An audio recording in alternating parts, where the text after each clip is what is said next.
Bonjour, Kinamagane Ireland and Dejnikas, and welcome to today's episode of the MyMath Network.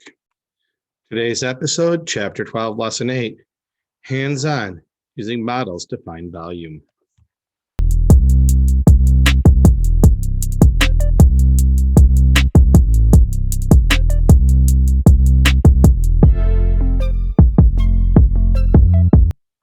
We'll begin today by looking at our previous session, which this year was lesson 6. Some years it may be lesson 7. We'll see. And this was using grid paper in order to cut out and find the shapes, 3-dimensional figures. And looking at it, a 3-dimensional figure has length, width, and height, which are L, W, and H when you multiply. A net is a 2-dimensional pattern of a 3-dimensional figure, and you can see that here. So this is the net. Probably gets its name for how this looks like a net behind it. I could be wrong, but that's my guess. A cube is a 3-dimensional figure with 6 square faces that are congruent. If they're not congruent, they are going to be like this here. It's going to be considered a rectangular prism. Whereas this one, they are all the same, so it's a cube. Each of these are measured at 3, 4, 5, 6 times 6. So they are square. Each side is 6. There are 6 congruent squares. That's how you would describe the faces there. Length, width, and height, 6, 6, and 6. They just put units, so that's what you'll use versus centimeters, meters, or miles, or whatever it may be. That wasn't included in your data. Rachel used a rectangular prism-shaped box to ship a package to her friend. What 2-dimensional figure forms the faces? Well, they're rectangles, because if they were all squares, it'd be a cube. There are 6 faces. The opposite sides of the box have rectangles that are congruent, and the top and bottom of the box are congruent. And Joseph is forming a 3-dimensional figure using a net. Figure has 6 congruent square faces. That'll be a cube. It's taking definitions. Today, we're going to be looking at how volume is found, the initial steps. And this is going to be based on finding the area, the volume of each layer, and then building on it. You have a vocabulary check, a table to complete using these here, this item here, and some problem solving.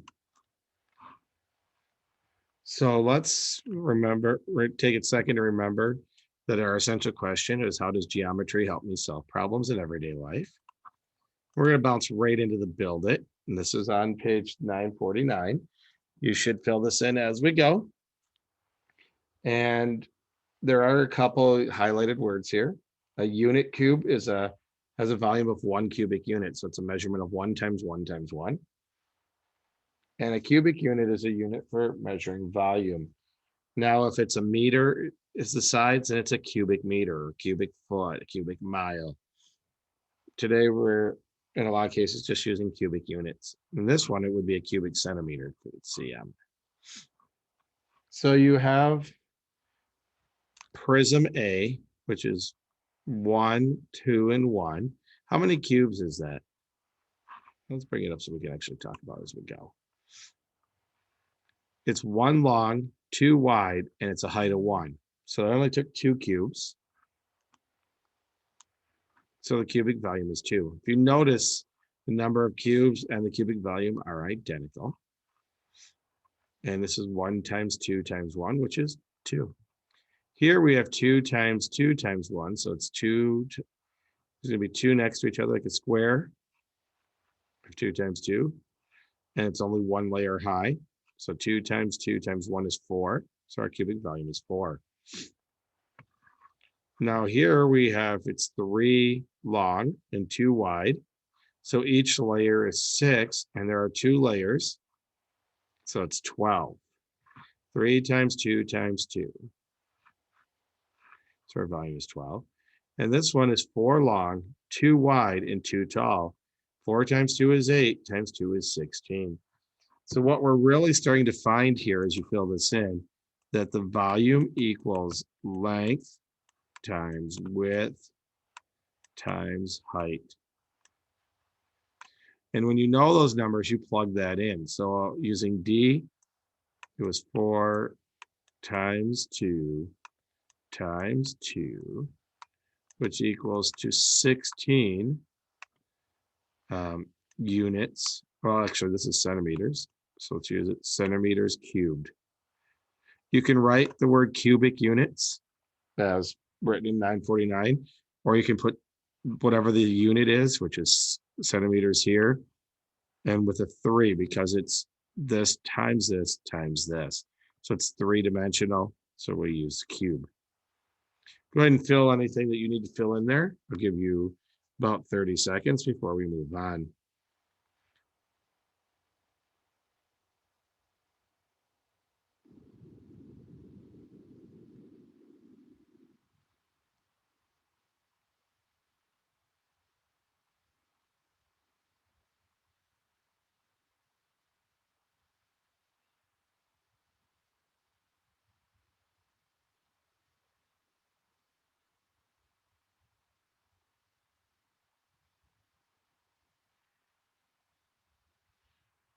I'm gonna go ahead and clear it.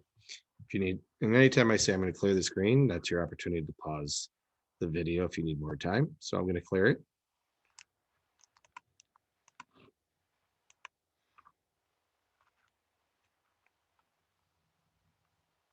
There we go. You see our vocabulary here. The cube with the side length of 1 unit is a unit cube. And then if there's 2 of them, it's 2 cubic units. This one is 2.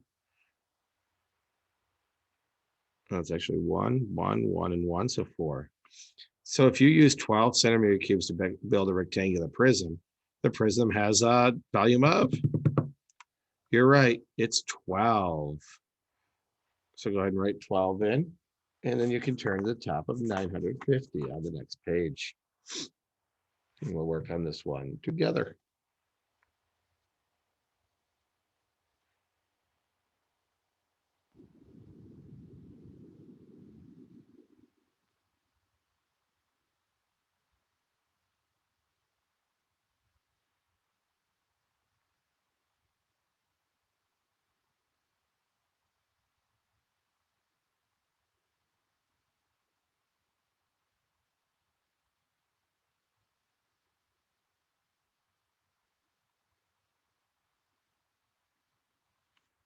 All right, let's move forward. Now we're going to try this on the top of 950. We'll do this one together. And you can see it has layers here. And the length of each layer is going to be 1, 2, 3, 4. The width is 1, 2, 3. And in each layer, the height's going to be 1. So we can deduce that each of these has 4, 4, and 4, so 12. And now what's interesting here is each of the layers are the same, right? So you could actually just assume that's going to be the same. Let me write this in as I go here.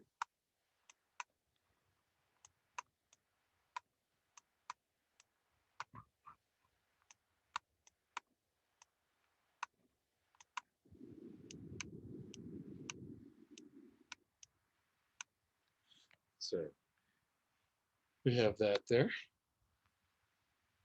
So each layer is going to have a volume of 12 cubic centimeters. Make sure you're writing this in. I'll give you just a few more seconds.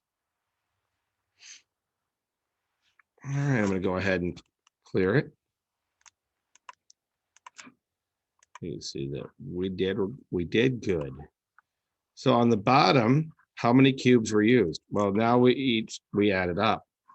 12, 12, 12, and 12 is 48. So it's going to be 48 cubic centimeters. What you could also realize is that we had 4 times 3 So each layer is 12, 4 layers.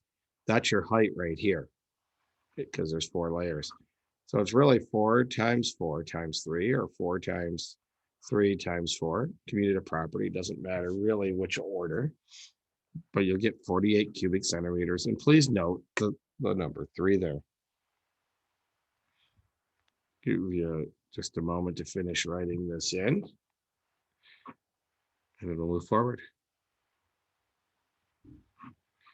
Oops, I didn't want to go that way. I want to go this way. What's the relationship between the number of cubes needed to build a rectangular prism and its volume? They are equal. They're the same because each of those units is part of the volume. And when you add them all up, or in most cases, multiply them together, that tells you how many cubes. The pattern in the table between length, width, height, and volume of each prism. The product of the length, width, and height equals the volume. And that's that volume equals L times W times H that you'll be applying whenever you want to find the volume of a prism.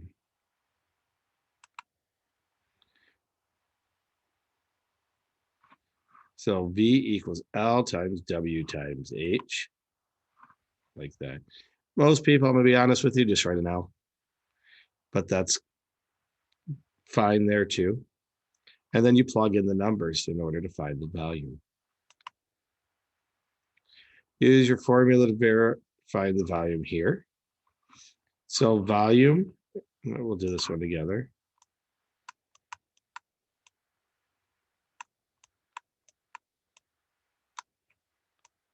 Length times width times height. The length is 4. The width is 2. And the height is Ignition Sway. So 4 times 2 is 8, times 3 is 24. And these are just units.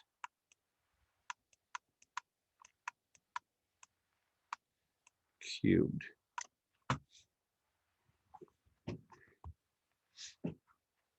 Go ahead and write that in, and then we'll practice one or two. We'll see. All right, I'm going to go ahead and clear it.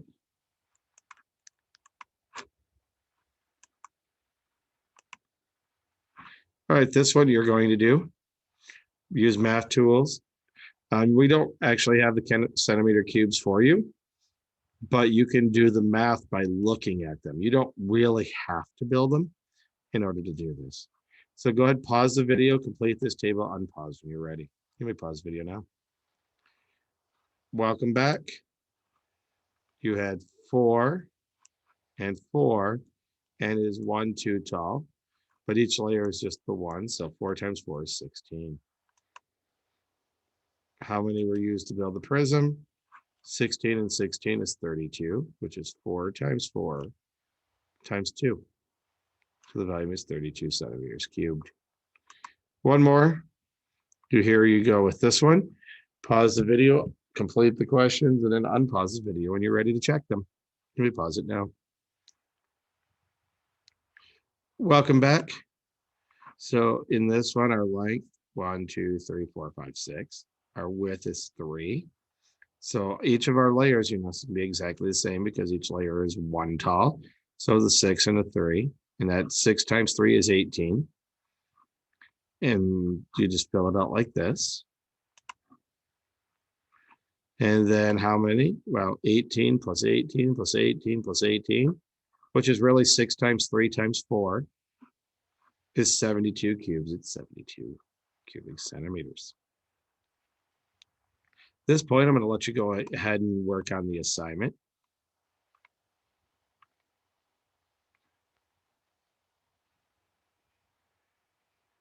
When you get to number 5, you'll have to upload an image if you're doing the Google form. If you're at home or in the classroom, you'll just turn this all in. If you have any further questions, please reach out to me at mireland@sagchipschool.net. This is the final episode of this season, so we look forward to a great summer. If you have questions over the summer, please reach out to me at mireland@sagchipschool.net or send a text. I'd be more than happy to help you out. our resources such as Khan Academy and ST Math will still be available to you. So you have the opportunity to continue building your skills and being just that much more ready for sixth grade. Is this something you have to spend 8 hours a day on? Absolutely not. You got to have time to be a teenage or almost teenager, tweener, and be able to have a little bit of fun. But there's always rainy days or days that aren't that very nice. Or even if you're planning, I'm going to spend 20 minutes a day on math, read for 20 minutes. So that's less than an hour of your day. Still plenty of time for video games, but it'll have you at an advantage with your peers on the first day of school. Hope you all have a Minal Gishigan. Minwa, Bumblebee.